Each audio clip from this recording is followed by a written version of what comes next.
നല്ലൊരു ഭരണമുണ്ടെങ്കിൽ മാത്രമേ ജനങ്ങൾക്ക് സന്തോഷത്തോടെ സമാധാനത്തോടെ ജീവിക്കാനായിട്ട് കഴിയുകയുള്ളൂ. ജനങ്ങളുടെ സ്വത്തിന് മുതലിലുള്ള സംരക്ഷണം, കുറ്റകൃത്യമില്ലാത്ത സംസ്ഥാനം, തൊഴിലില്ലായ്മ പൂർണ്ണമായിട്ട് നിർമ്മാർജ്ജനം ചെയ്തിട്ടുള്ള ഒരു ഭരണം, ജനങ്ങളുടെ ഭക്ഷണം, പാർപ്പിടം, വസ്ത്രം, വിദ്യാഭ്യാസം, വൈദ്യസഹായ ആവശ്യങ്ങളെല്ലാം നന്നായി നിറവേറ്റുന്ന ഒരു ഭരണം, അഴിമതി, തട്ടിപ്പ്, വെട്ടിപ്പ് ഇല്ലാത്ത ഒരു ഭരണം, കുറ്റകൃത്യങ്ങളില്ലാത്ത ഒരു ഭരണം, ശാന്തമായിട്ടുള്ള ഒരു ഭരണം. ഇതൊക്കെയാണ് ജനങ്ങൾക്ക് ഇഷ്ടപ്പെടുന്നത്.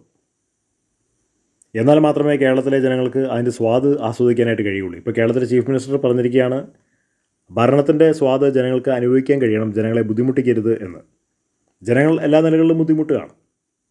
കേരളയിൽ വന്നതിന് ശേഷം ജനങ്ങൾ ഒരുപാട് പേരുടെ സ്വത്ത് മുതലും സർക്കാർ അപഹരിച്ച് എടുക്കുന്നതിന് വേണ്ടിയിട്ടുള്ള നീക്കങ്ങൾ നടത്തി. തൊഴിലില്ലായ്മ വളരെയധികം രൂക്ഷമാണ്. അടിക്കടി വന്നിട്ടുള്ള പ്രളയക്കെടുതികൾ, ഭൂമികുലുക്കം, ഭൂമി ഒലിച്ചു പോകൽ, ഇതുമൂലം വന്നിട്ടുള്ള ഒരുപാട് നാശനഷ്ടങ്ങൾ, വയനാടും കേരളത്തിലെ മറ്റ് ഭാഗങ്ങളിലൊക്കെയുള്ള ജനങ്ങൾക്ക് പുനരധിവാസ സൗകര്യങ്ങളൊന്നും കിട്ടിയിട്ടില്ല. 35 ലക്ഷം പേർ കേരളം വിട്ടുപോയി, 12 ലക്ഷം വീടുകൾ അടഞ്ഞെടുക്കുകയാണ്. ഒരുപാട് പേർ അവരുടെ പാസ്പോർട്ട് സറണ്ടർ ചെയ്തു. തൊഴിലില്ലായ്മ വളരെയധികം രൂക്ഷമാണ്. സാധാരണക്കാരന് ജീവിക്കാൻ ഒരു നിവൃത്തിയില്ല. ഭൂരിപക്ഷം പേരും കടത്തിലും പട്ടിണിയിലുമാണ്. ഭൂരിപക്ഷം പേരും പണം പലിശയ്ക്കെടുത്തിട്ടാണ് ജീവിക്കുന്നത്. പലർക്കും വേണ്ടവണ്ണം ജോലിയില്ല.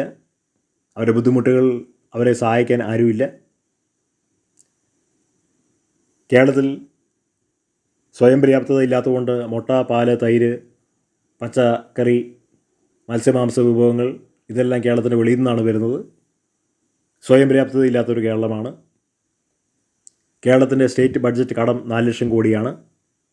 അപ്പോൾ ഇതൊക്കെ നമ്മൾ അറിയുമ്പോൾ ജനങ്ങൾക്ക് ഒരു രീതിയിലുള്ള സ്വാദ് അവർക്ക് കിട്ടില്ല. ജനങ്ങൾക്ക് ഭരണത്തിൻ്റെ സ്വാദ് ആസ്വദിക്കണമെന്നുണ്ടെങ്കിൽ ഭരണം അതുപോലത്തെ കിടുകാച്ചി ഭരണമായിരിക്കണം. ഇത് ഉപ്പില്ലാത്ത സാമ്പാർ പോലെ, സൂര്യനില്ലാത്ത സൗരോർജ്ജം പോലത്തെയും ഒരു ഭരണമാണ്. 10 പൈസയ്ക്ക് പ്രയോജനമില്ലാത്ത ഭരണമാണ്. ആർക്കും ഒരു പ്രയോജനമില്ല. ഒരു വിഭാഗം തൊഴിലാളികൾക്ക് മാത്രം പ്രയോജനമുള്ള ഒരു ഭരണമാണ്. അങ്ങനെയുള്ള ഒരു ഭരണത്തിന് എങ്ങനെയാണ് സ്വാദ് ആസ്വദിക്കാനായിട്ട് കഴിയുക? പറയുന്ന ആൾക്കും അവരുടെ വേണ്ടപ്പെട്ടവർക്കും മാത്രമേ അത് സ്വാദ് ആസ്വദിക്കാനേ കഴിയുന്നുള്ളൂ. മറ്റാർക്കും ആ സ്വാദ് ആസ്വദിക്കാൻ കഴിയുന്നില്ല. കാരണം അത്ര അധപതിച്ച ഒരു ഭരണമാണ്. ഇന്ത്യ കണ്ടിട്ടുള്ളതിൽ വെച്ച് ഏറ്റവും അധപതിച്ച ഒരു ഭരണമാണ്. കുറ്റകൃത്യങ്ങളുണ്ട്, തട്ടിപ്പുണ്ട്, വെട്ടിപ്പുണ്ട്, കള്ളക്കടത്തുണ്ട്, അഴിമതിയുണ്ട്, കൊലപാതകമുണ്ട്, ബലാത്സംഗമുണ്ട്, പീഡനമുണ്ട്, എല്ലാം ഉണ്ട്. പിന്നെ അതെന്തൊരു ഭരണമാണ്, എന്തൊരു സ്വാദാണ്, അതാണ് മനസ്സിലാക്കേണ്ടത്.